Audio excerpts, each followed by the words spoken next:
الحمد لله حمدا كثيرا مباركا يليق بجلال قدره وعظيم سلطانه، واشهد ان لا اله الا الله وحده لا شريك له، واشهد ان محمدا عبده ورسوله. ادى الامانه ونصح الامه وكشف الغمه وتركها على المحاجه البيضاء لا يزيغ عنها الا هالك. يقول الله سبحانه وتعالى: يا ايها الذين امنوا اتقوا الله ولتنظر نفس ما قدمت لغد واتقوا الله إن الله خبير بما تعملون. ويقول الله سبحانه وتعالى: وتعاونوا على البر والتقوى ولا تعاونوا على الإثم والعدوان واتقوا الله إن الله شديد العقاب. ويقول الله سبحانه وتعالى: يا أيها الناس اعبدوا ربكم الذي خلقكم والذين من قبلكم لعلكم تتقون.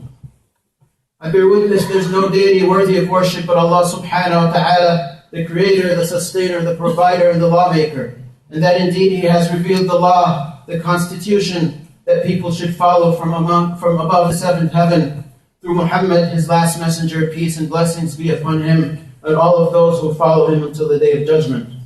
Allah subhanahu wa ta'ala, God Almighty, tells us in the Quran, commands us, O you believing people, men and women, Ya ayyuha alladhina amanu attaqullah, be God conscious.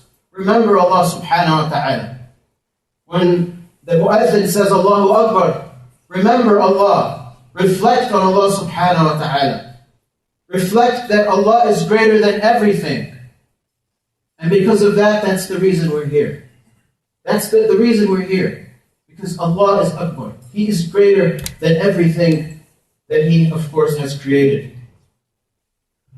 اتقوا الله ولتنظر نفس ما قدمت لغد. And shall a soul see what it has prepared for its tomorrow? For that day we never know when it would happen.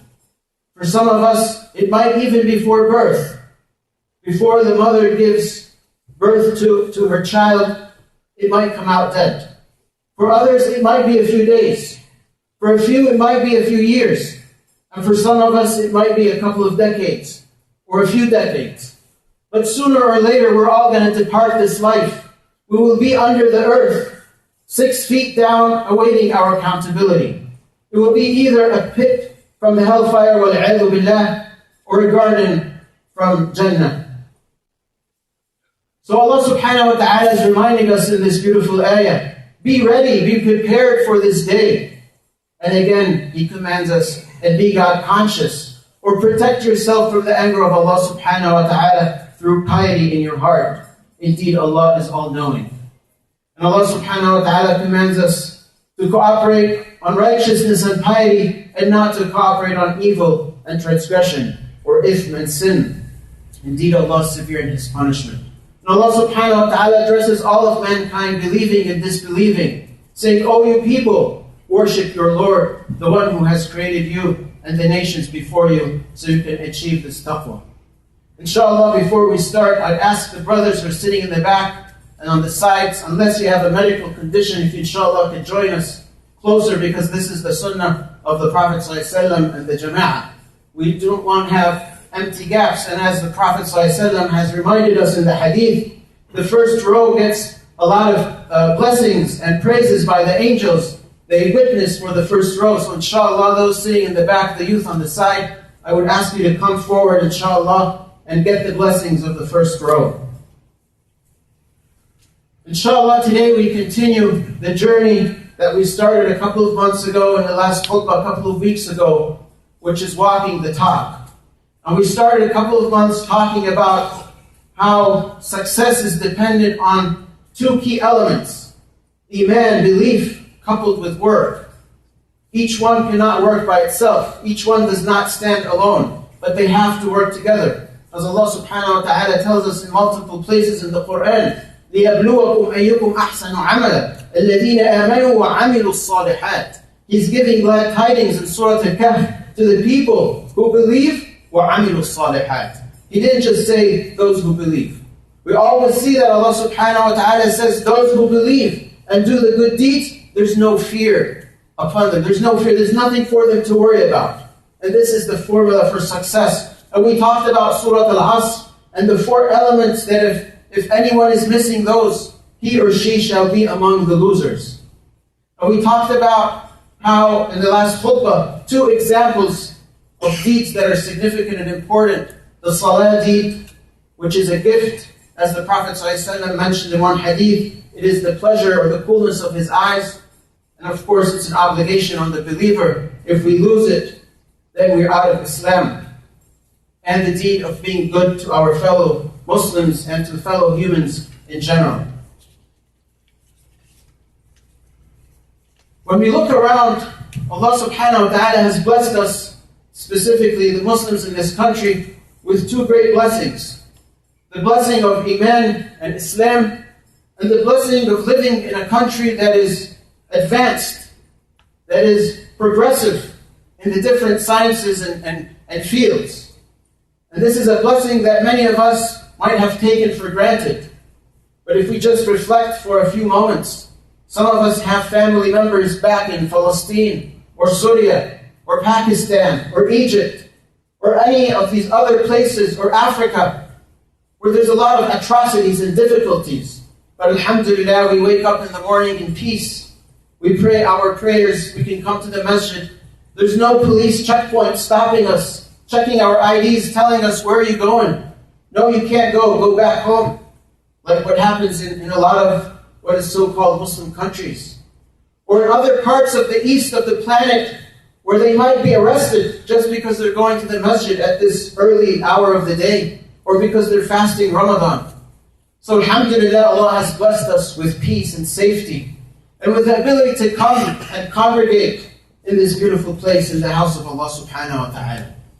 But something very interesting about this nation, when we look around, there are a lot of things that make us say subhanallah.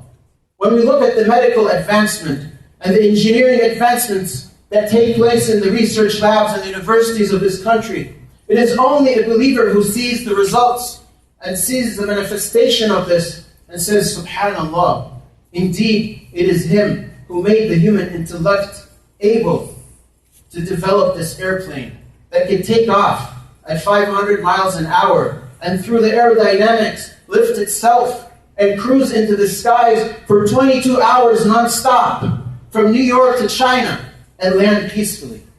Subhanallah. And there's so many things in this complicated system that could go wrong. But it is only a believer who sees the results of a research lab or a medical institution that can cure a disease and could say, subhanallah, this little virus can turn the world upside down and can kill millions and millions. But it is through the grace of Allah subhanahu wa ta'ala that He blessed some of mankind with some knowledge that they could understand this creature and deal with it in a way that protects the rest of humanity.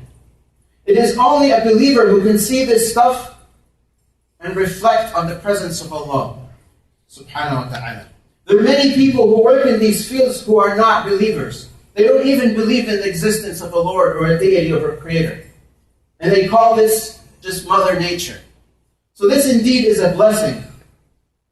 And inshallah, this did not, as we will see, this did not just happen haphazardly. But it took planning.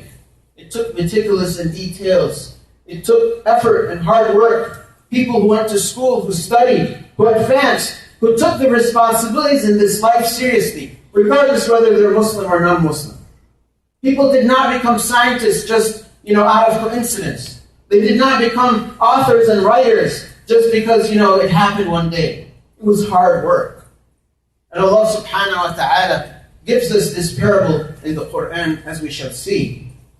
So the infrastructure that this nation is built on is great indeed. And we have to appreciate it as Muslims. We have to recognize that there's a lot of effort put into it, regardless what it looks like. Whether it's a big Sears Tower, or a high-speed train, or a highway that spans 3,000 miles, whatever it is a good piece of artifact that deserves appreciation. Allah subhanahu wa ta'ala gives us a similar example in the Quran, in Surah Al-Kahf. When the people went to Dhul Qarnayn, and they asked him to help them protect themselves against the Ya'juj and Ma'juj, what did he do? He scanned the planet. He went to the east and the west. He surveyed the communities and the societies. And then he brought the resources.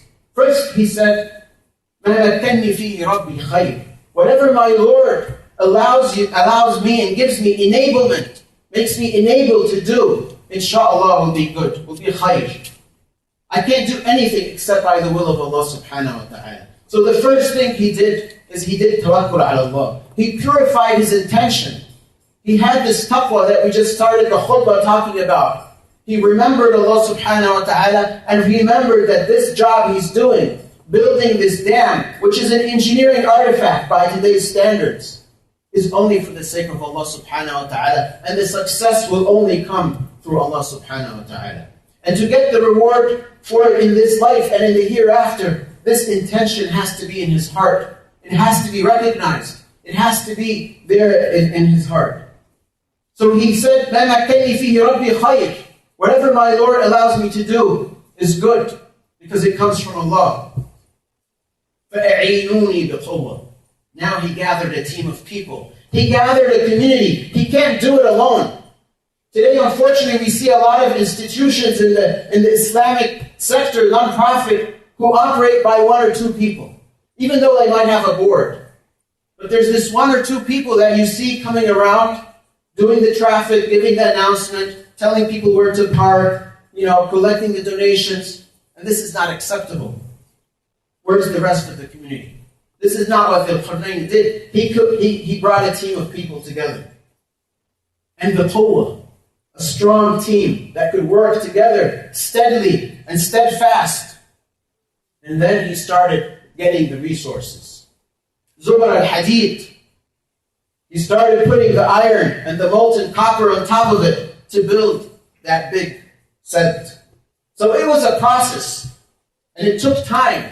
But he looked at the details. And Allah subhanahu wa ta'ala revealed just this little piece of the story for us to reflect on. So that we understand that things need planning, need dependence on Allah subhanahu wa ta'ala, need a community, need resources.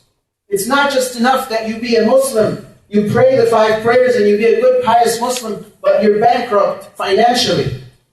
How are you going to support yourself or your family or your community members? It's not enough that you have wealth and you be a good Muslim, but you're bankrupt intellectually. How are you going to comprehend and think and innovate and be an example for others? So a Muslim life is a complete life in the dunya and in the hereafter. Inshallah, we reflect on a couple of ayat from Surah Ibrahim, a beautiful surah that talks about 2 main themes, the good and the evil. The good represented in the messengers and the prophets, and the surah starts by talking about the message itself, a great book that was revealed for people to reflect and understand. And then Allah subhanahu wa ta'ala talks about Musa alayhi salam and Ibrahim alayhi salam and the people of Ad and Qawm Ad and Lut and so on and so forth with Hamud. And he grouped all of these messengers and all of their messages in one side. And then he starts talking about the disbelievers and the hypocrites and the people who mocked these prophets and made fun of them. And he puts them on a different side. And he gives us a glimpse of the hereafter, where those disbelievers and those who did not follow the message of the prophets ended up in the hellfire. And then he gives us a statement that shaitan will make on the day of judgment. When the matter is done. وَقَالَ الشَّيْطَانُ لَمَّا قُضِيَ الْأَمْرِ إِنَّ اللَّهَ وَعَدَكُمْ وَعَدُ الْحَقِّ. And shaitan said when the matter was done and people got their accountability and those went to the hellfire and those went to the Jannah, Allah has promised you the promise of truth. And I have promised you, but I changed my promise. My promise has no value. My promise is just talk. It's just imagination. It's just whispers. My promise has nothing. It does not hold up anywhere.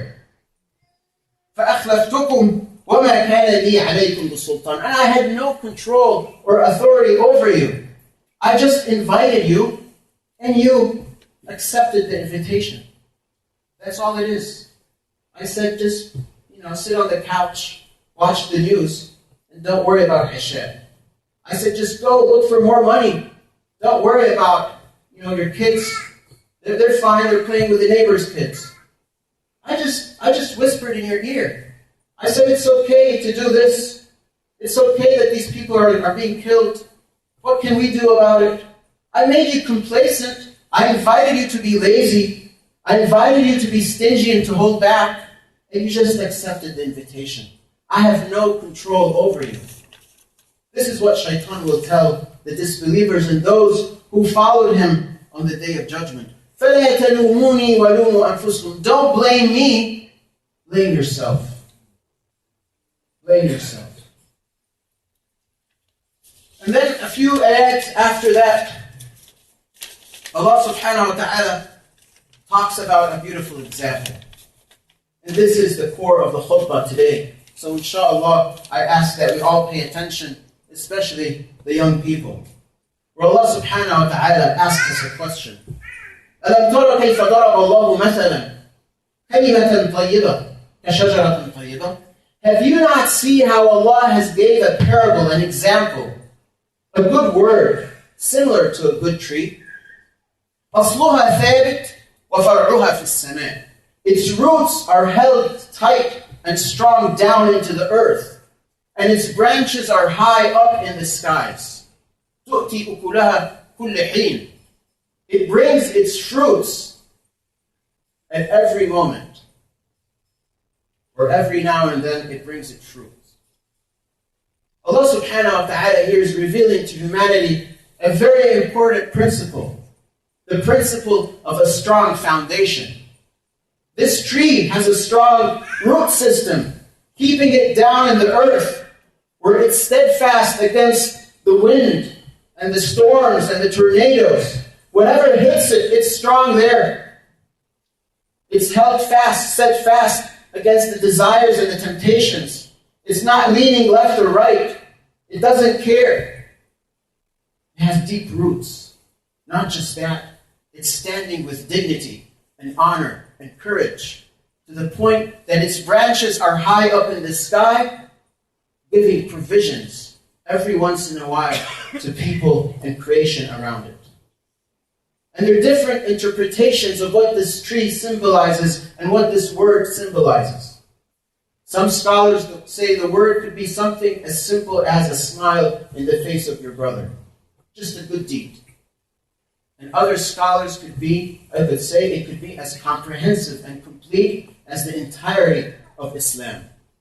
And some mufassirin say the word is, I bear witness there's no deity worthy of worship but Allah. أشهد أن لا إله إلا الله وأن محمدا رسول الله. Just that word is just like that tree. It is a strong tree with a strong foundation. So Allah subhanahu wa ta'ala is asking every one of us, when we walk down in the woods or we go to some forest where there's huge trees and we look at the tree, this is an example that should kind of trigger that thought process. Subhanallah, who made this tree so steadfast? And oh Allah, can you make us as steadfast as this tree? It brings its provisions every once in a while by the command of its Lord, or the allowance of its Lord. And here the scholars say this kull heen could be the revelation of a book or the prophet once in a while in the past. Because as we said, the surah started mentioning all these prophets and all these messages that came for one purpose, to confirm the message before, which is the oneness of Allah subhanahu wa ta'ala, which is the belief, the essence of this whole Islam. وَيَضْرِبُ اللَّهُ الْأَمْثَالُ لِلنَّاسِ لَعَلَّهُمْ يَتَذَكَّرُونَ. And Allah shows the examples to people so that they can remember, so that they can reflect on it and ponder. So many scholars represent Islam as if it's a tree itself, where Aqidah is the roots of the tree, the faith, the creed itself, understanding the angels, understanding Allah subhanahu wa ta'ala, understanding the book, having the taqwa, having the purpose in our life and a mission, that we're here for a purpose, to worship Allah subhanahu wa ta'ala, and to be the proper representative of the way of Allah on this earth. These are the roots of the tree. And the ibadat, the salah, the zakat, the sawm, the hajj, these are the stem and the trunk of the tree. It carries the tree. Just like those 5 pillars of Islam carry the house of Islam. And then the branches and the fruits and the provisions are the mu'amalat, the transactions. The fiqh of how we do things with one another. The marriage, the relationships, the inheritance, the goodness that Islam brings, the justice, the equality, the fairness, the mercy, the compassion, the integrity. All these beautiful attributes that any Muslim should possess in their heart are the provisions of this tree. So the message is that Allah subhanahu wa ta'ala is saying, did you not see this tree? Did you not see this good word? This good word could be the thing that makes this community as strong as that tree. It could bring this community together. And then he goes on, Allah subhanahu wa ta'ala, وَمَثْلُ كَلِمَةٍ خَبِيثَةٍ كَشَجَرَةٍ خَبِيثَةٍ. And the example of a malicious or evil tree, word, is like an evil tree. اجتثت من فوق الأرض ما لها من قرار. It has been taken swiftly off of the earth. It has no control. It has no ability to do anything about it. Just some wind would come and would, push it away. Sometimes you find, some weeds in your front yard or backyard, and you just go to pull it thinking it's going to be hard, and it's very soft. It has no roots. That tree is just like that. In other words, Allah subhanahu wa ta'ala is saying, an evil word, or an evil deed, or an evil belief, or an evil system is going to be taken away out of this earth sooner or later. Maybe not in our lifetime, but sooner or later, just like the people of Ad and Thamud and Fir'aun, their systems collapsed. Where is Fir'aun today? Where is his army? Where are the Romans? Where are the Persians? The nation that does not have justice, Allah subhanahu wa ta'ala shall destroy it, even if it is a believing nation, as Ibn Taymiyyah mentioned. So Allah subhanahu wa ta'ala, in other words, is telling us and giving us glad tidings, O believers. Never give up or lose hope. The evil shall be taken off, just like this weak tree that has no control, no ability to do anything about its condition. أقول قولي هذا واستغفر لكم فاستغفرونا غفور رحيم.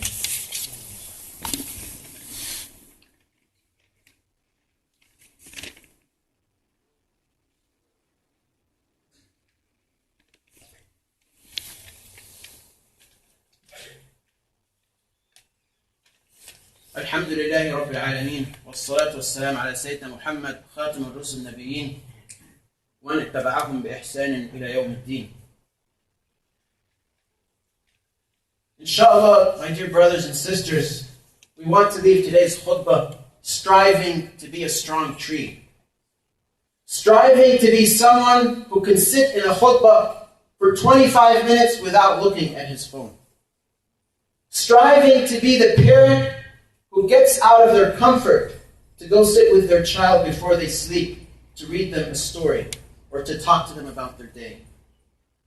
We want to be a strong tree in the face of the fitan, in the face of the desires, whether it's women, whether it's wealth, whether it's just having a fun time, or hanging out with a cool group, or whatever it is. We want to be a strong tree in the face of difficulties and tests, whether it's sickness, or losing a loved one, or losing wealth, or losing a job, or just being lonely, or being at the final stages of our life by ourselves in a nursing home, whatever that difficulty might be, or being that lost teenager who's just trying to get out of the troubles they're in, not knowing who to talk to or where to go. We want to be that strong tree. We want to be not only a strong tree, but a giving strong tree. Because this is the example that Allah subhanahu wa ta'ala mentioned. تُؤْتِي أُكُلَهَا كُلَّ حِينٍ. This tree brings its provisions every once in a while. It's not a dormant tree. It's not a tree that comes to the masjid 5 times a day, prays and assalamu alaikum, and that's it. No, it's a tree that comes for Jum'ah, and after Jum'ah it mingles with its brothers and sisters to create and form a community, to discuss the issues we have at hand and do something about it. It is a tree that volunteers and gives some of its time once a week to the elders and to the youth. What's ironic, I come from an organization not too far away from here, a couple of miles, and the volunteers we have these days are either very young people or very old people. They're either 70 and above or like 15 and under. Subhanallah. As if the 30s and 40s and 50-year-olds do not exist in our communities. Which is strange. Today, our brothers at the Howard County Detention Center are not having their Jummah. The first time in 8 years that they cannot have their Jummah. And the reason is us. Every single one of us sitting in this room is accountable in front of Allah subhanahu wa ta'ala. Because we only have 4 volunteers. And the person who was supposed to go today, he's an elder brother. And he's been in hospital for 8 days. He just came out this morning and he said, I can barely stand up. And the other 2 young brothers, they're giving khutbahs elsewhere. So there's no one to give them the khutbah. The first time in 8 years, we have to send the jail an email saying, we're sorry. Tell the inmates to just pray in their own cell. And the story goes on. There's a lot of deficiencies in our community. We're losing our youth on a daily basis. Whether it's things and trends at school that confuse them, or things in the society that pop up, or things around the world that make them confused. They just decide to go take an airplane ticket and go somewhere to help out goodness, whatever it is that they think it is. And the blame is on us. Because we're not there to teach them.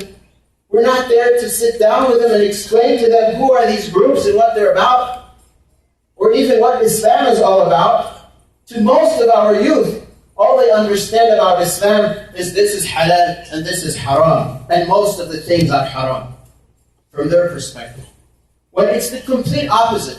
It is a beautiful, simple, lovely deen where pretty much everything is halal except a few things we can count on probably 2-3 hands.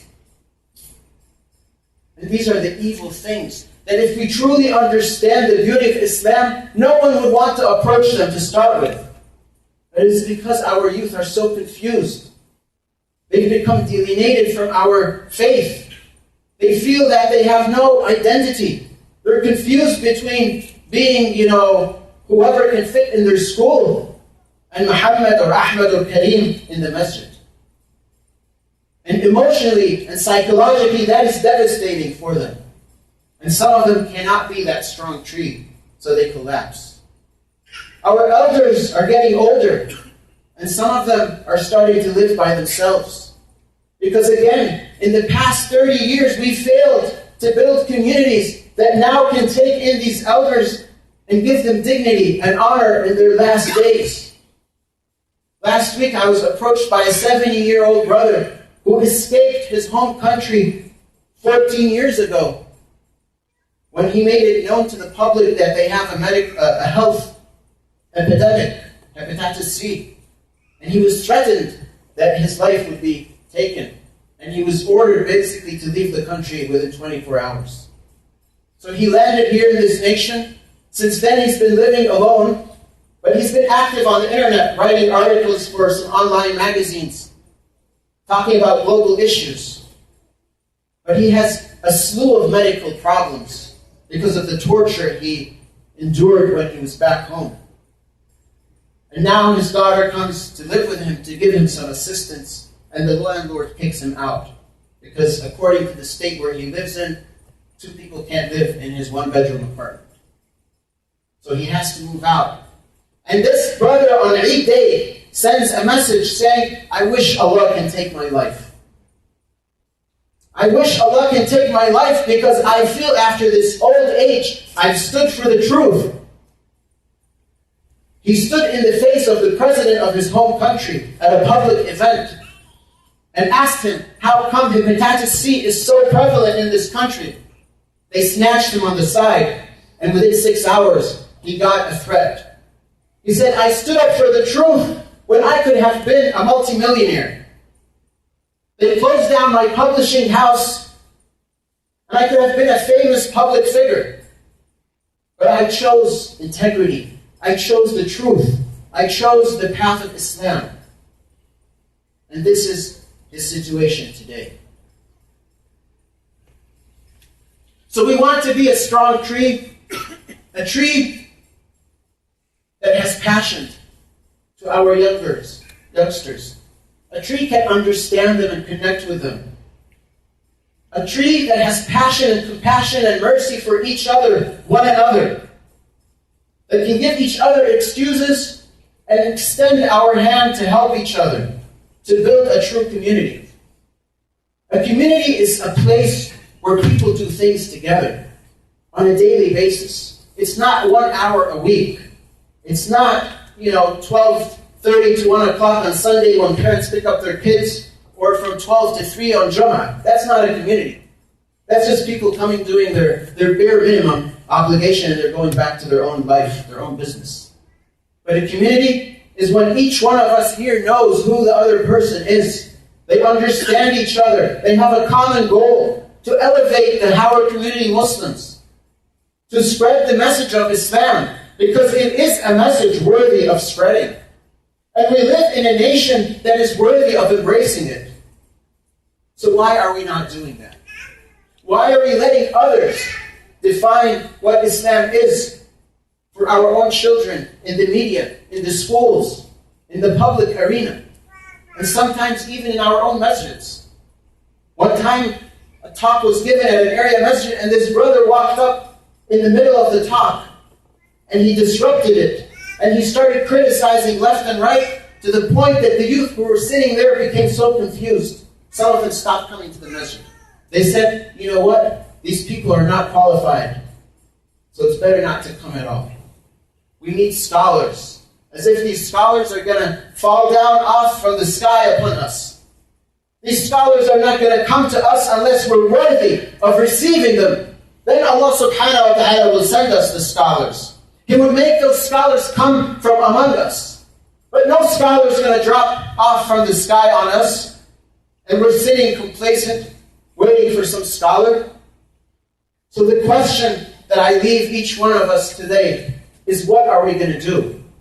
And we have to do something, because if we don't, Allah subhanahu wa ta'ala will replace us with people who can do something, inshaAllah. We want to be a tree that is strong and can extend help to others, can help a brother find a job, can help a sister have a modest, decent life, independent of asking for zakah. We want a tree that can give elders an extra hand, that can help a brother find a wife, that can keep this community intact. This is the tree that inshaAllah we strive for. And as Allah subhanahu wa ta'ala tells us in the Quran, وَلِكُلِّ أُمَّةٍ أَجَلٌ فَإِذَا جَاءَ أَجَلُهُمْ لَا يَسْتَأْخِرُونَ سَاعَةً وَلَا يَسْتَقْدِمُونَ. For each nation, there is an end. Not just people. As individuals, we all know we're departing, but also nations. For each nation, there is an ajal. And if Allah subhanahu wa ta'ala is not pleased with a nation, He shall wipe them off, regardless what they believe in. And we've seen it in some Muslim countries. We've seen it in Spain. We've seen it in this own country where there used to be Muslims centuries ago. And they're nowhere to be found today.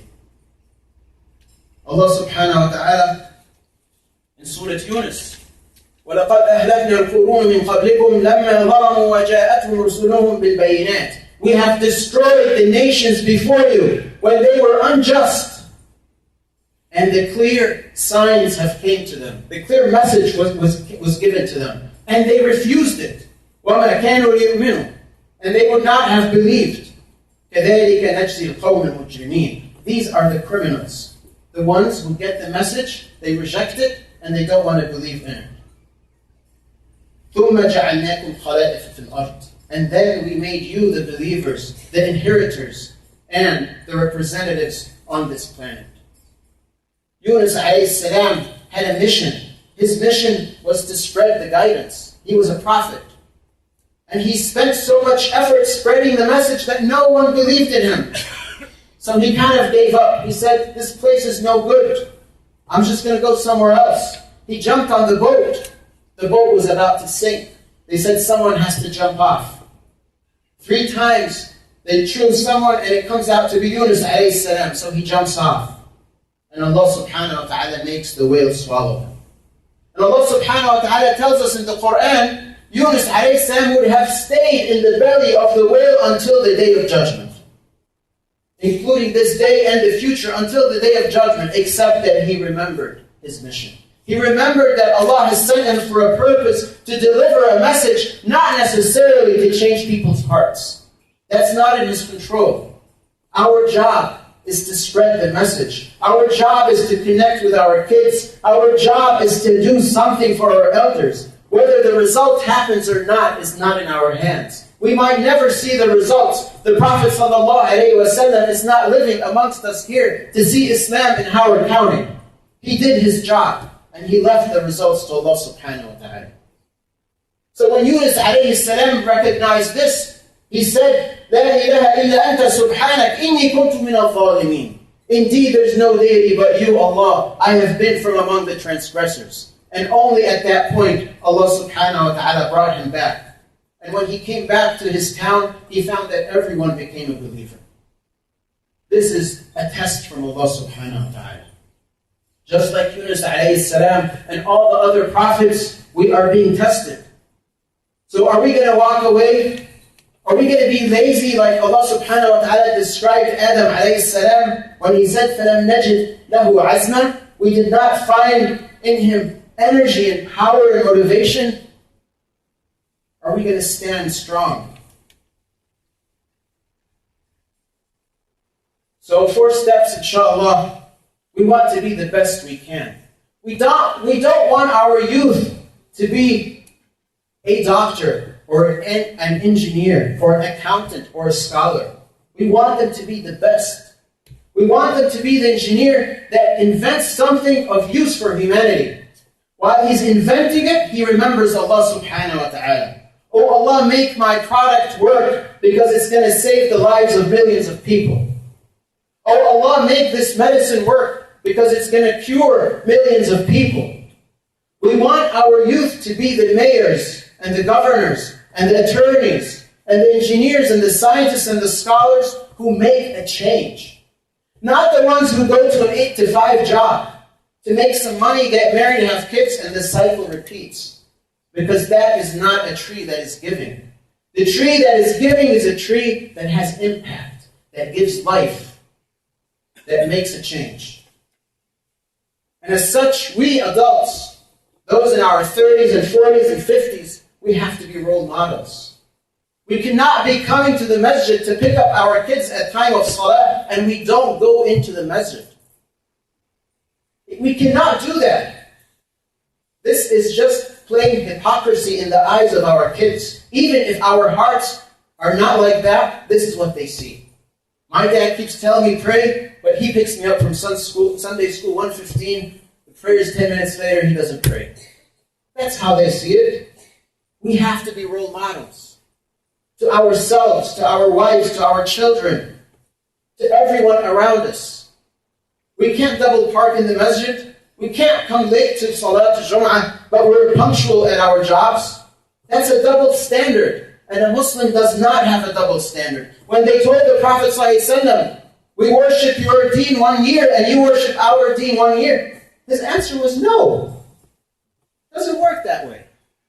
And as such, we have to have a standard. The book of Allah and the message of His Prophet. That is the standard. It has to be followed everywhere.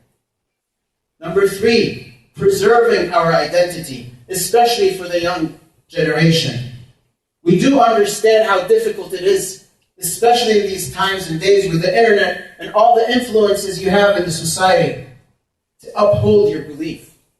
But don't try to go with the flow. Do not. Because you will end up with no identity. You'll end up nothing. And you won't be happy in this life or the hereafter. So what do? You go back to your role models and ask for help. Just like that young man came to the Prophet ﷺ and said, Ya Rasulullah, إِذَنْ لِي بِالزِّنَا. O Prophet of Allah, I ask you to give me, approval for fornication. What did the Prophet ﷺ do? He showed him the compassion and the mercy. He pulled him close. He said, would you like it for your relatives, your mother, your sister, your grandmother, your aunt? And his answer was straight no. He said, as such, people don't like it for their daughters, their mothers, their aunts, and so forth. And he made dua for him, and he let him go. He didn't bash him. He didn't lock him up. He didn't kick him out of the masjid. No. If you're a person and you're having problems, the masjid is your place. It's a myth that some people are not good enough for the masjid. That's a myth. You need to come to the masjid. You need to talk to someone. But don't just accept the status quo that I have to fit in and do what other people are doing so that I can have self-esteem. You're never going to get self-esteem by pleasing the creation. So in conclusion, we want to be that complete tree, my dear brothers and sisters. A tree that is strong, a tree that is giving. Not a tree that is malicious, that has black dots in its heart. Inshallah, after the Jum'ah, there are some sign-up sheets for people who want to volunteer, whether at the Taqwa or Ilya, whatever you want to do. But there's a lot of need. There's a need for mentors, there's a need for adults, there's a need for young people. So inshallah, make an effort at least to drop your email and phone number. And it's going to take us some weeks, because we're really stretched thin. This place, probably run by 2, 3, 4 people. So it's going to take some time to get back to those who leave their emails. So if it takes a while, don't give up. That doesn't mean they've forgotten about you. It just means that they're overloaded and they just need some help. We ask Allah subhanahu wa ta'ala to make this a blessed gathering.